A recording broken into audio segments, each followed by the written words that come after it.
Palang araw guys, so ang gagawin natin ngayon magta-timing tayo. Basic pointers pa rin, tutorials paano tayo mag-timing ng Ford Ranger 3.2. Okay, so almost part 5 na to. Ang gagawin natin, ikakabit natin yung dual overhead camshaft, tapos yung kanyang timing chain mechanism, yung timing chain sprocket, yung timing chain, and then yung kanyang dito sa mga kanyang common rail, yung setup niyan. So ayun ang ituturo ko sa inyo, step by step tutorials, okay, para at least makuha nyo yung ano dapat gawin.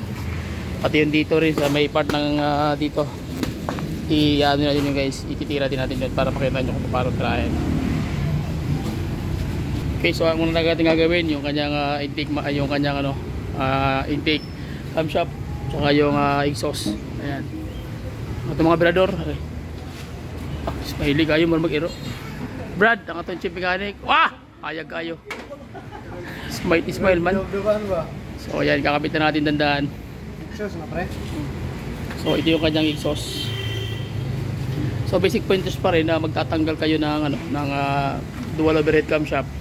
Kung walang marking, before nyo tanggalin, dapat markingan nyo na para hindi kayo may sumalito, hindi kayo ma-confuse. So ayan, exhaust. Ito naman yung kanyang intake side.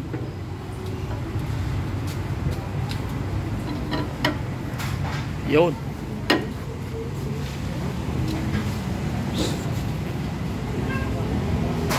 Yan yung mga tapos ikutin.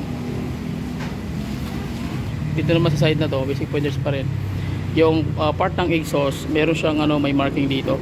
Ito yung ikakabit dito, yung natawag na tawag niyan, yung sa may alternator, yung pinaka-vacuum niya para sa brake booster. So meron siyang mechanism dito, kaya hindi kayo malilito dahil yung exhaust na na camshaft is meron siyang hiwa. Okay, so yung intake wala.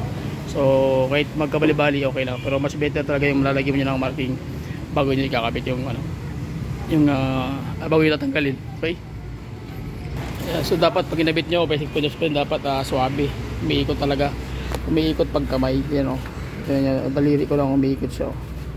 So ibig sabihin swabe yung tira, yan. Okay, so yan ang kailangan niya, kailangan na swabe yung galaw ng mga wata moves ba.